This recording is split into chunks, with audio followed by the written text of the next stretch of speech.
बांग्लादेश में बीएनपी की इस जीत के साथ पूर्व प्रधानमंत्री खालिदा जिया के बेटे और बीएनपी के अध्यक्ष तारिक रहमान का प्रधानमंत्री बनना लगभग तय माना जा रहा है। और अगर यह हुआ तो बांग्लादेश में 35 साल के बाद कोई पुरुष प्रधानमंत्री चुनकर के बनेगा।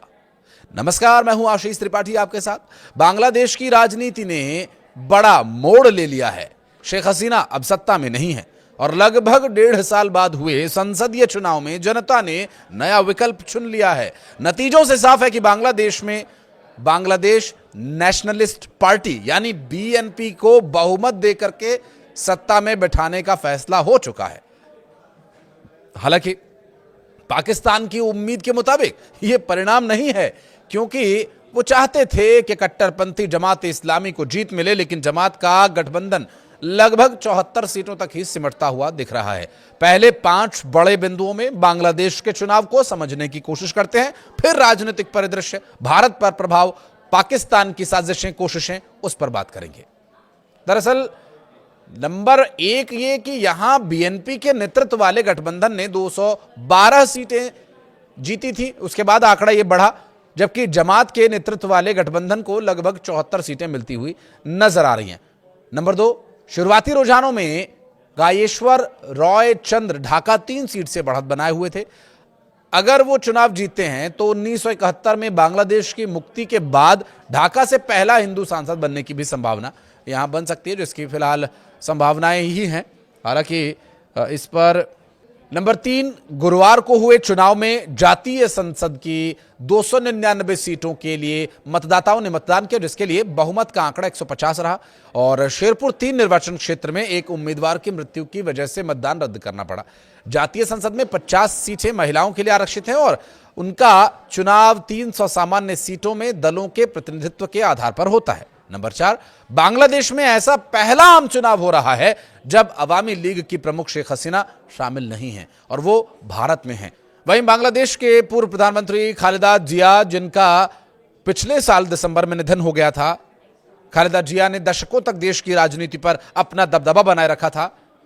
नंबर 5, बीएनपी का मुख्य प्रतिद्वंदी जमात इस्लामी का नेतृत्व वाला 11 दलों का गठबंधन।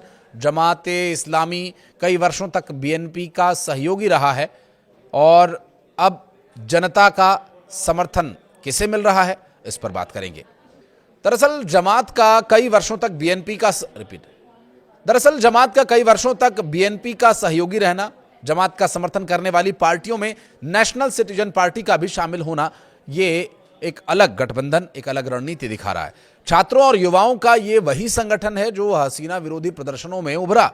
बांग्लादेश वही देश है जहां 2024 के छात्र आंदोलन में सरकार को अपने घुटने टेकने पड़े। उस आंदोलन से निकले नेताओं ने बाद में नेशनल सिटीजन पार्टी बनाई और खुद को बदलाव का चेहरा बता दिया।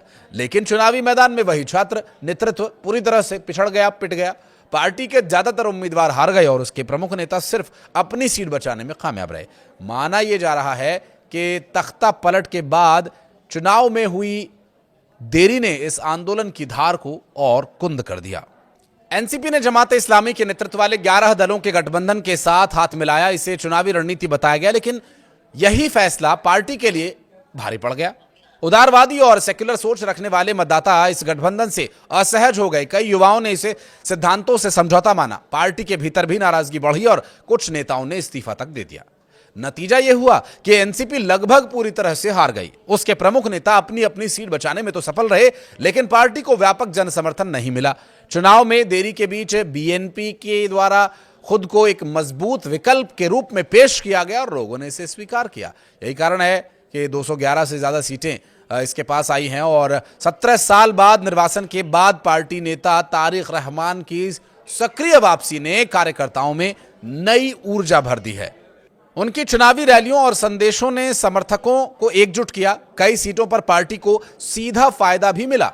तारिक रहमान और एक युवा चेहरे के तौर पर उभरे उन नेताओं की बात करेंगे जिसमें शेख हसीना की पार्टी अवामी लीग का चुनाव में बैन होने का फायदा भी बीएनपी को ही मिला और बीएनपी से उभरे नेताओं की आगे भी बात करेंगे। दरअसल बीएनपी और जमात दोनों ही पाकिस्तान प्रेमी हैं, लेकिन लोगों ने ये देखा कि ज्यादा कट्टरपंथी कौन है और विकल्प की कमी ने ही बीएनपी को बड़ा मौका दिया और फायदा। पूर्व प्रधानमंत्री और तारिक रहमान की मां खालिदा जिया के निधन की वजह से भी ऐसा हुआ माना जा रहा है। बीएनपी को लेकर लोगों में सहानुभूति रही, जिसका फायदा उसे इन चुनावों में मिला। जमात इस्लामी को भी उम्मीद के मुताबिक फायदा नहीं मिला। साल 1971 के मुक्ति संग्राम के दौरान पाकिस्तान का समर्थन करने का आरोप आज भी उनके साथ जुड़ा हुआ है। 55 साल पुराना यह दाग पूरी तरह से मिटा नहीं।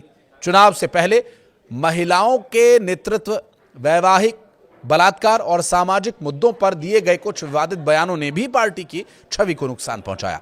युवा और महिला मतदाता उससे दूर होते गए। हालांकि बीएनपी भी पूरी तरह से बेदाग नहीं है, उस पर भी पाकिस्तान के प्रति नर्म रुख रखने के आरोप लगते रहे हैं। लेकिन इस बार जनता ने पुराने विवादों से ज्यादा मौजूदा स्थिति यानी राजनीतिक स्थिरता को तरजीह दी। तो वहीं इस चुनाव के बाद भारत की भूमिका को लेकर के या भारत पर पड़ने वाले असर को लेकर के क्या स्थिति रहेगी, आप इस बात का अंदाजा इसी से लगा लीजिए। प्रधानमंत्री नरेंद्र मोदी ने तारिक रहमान को बांग्लादेश में चुनाव में हुई जीत पर बधाई दी। उन्होंने कहा कि यह जीत दिखाती है कि बांग्लादेश की जनता को आपके नेतृत्व पर पूरा भरोसा है। दरअसल भारत हमेशा एक लोकतांत्रिक और आगे बढ़ते हुए बांग्लादेश के साथ खड़ा रहेगा। हम दोनों देशों के रिश्तों को और मजबूत करने और मिलकर के विकास के लिए काम करने के लिए तैयार हैं। बांग्लादेश चुनाव पर भारत बारीकी से नजर रख रहा था, क्योंकि बहुत सारे फैक्टर्स होते हैं और इसके बारे में हमने एक पूरा डेडिकेटेड वीडियो भी बनाया। आप हमारे इसी चैनल पर जाकर के वो वीडियो भी देख सकते हैं। क्योंकि इस वक्त नई दिल्ली का जो रुख है वो ढाका के रुख पर निर्भर करता है, और ढाका के साथ हमारे नई दिल्ली के संबंध अच्छे बने रहें, ये हमारे लिए भी बेहतर है, उनके लिए भी बेहतर है। हमें एक तरफ जो अप्रत्याशित घुसपैठ या अशांति फैलाने की कोशिशें या वहाँ भारत विरोधी जो एक तरह के उन्माद फैलाने की कोशिश है, उससे लगातार हम नज़र बनाए रखेंगे। उससे हमें किस तरह से रिएक्ट करना है, किस तरह से रिस्पॉन्ड करना है, इस पर जानकारी मिलती रहेगी। तो बांग्लादेश भी अब नई सरकार बनाने जा रहा है, नए तरीके से सरकार चलेगी और सिस्टम काम करेगा। ये सभी विषय बहुत आंतरिक और बहुत बारीक विषय हैं, जिस पर कि दोनों ही देशों को सोच समझकर कदम उठाना होगा, और खास करके बांग्लादेश को। नई दिल्ली और ढाका के संबंध पर इसका असर पड़ेगा ही।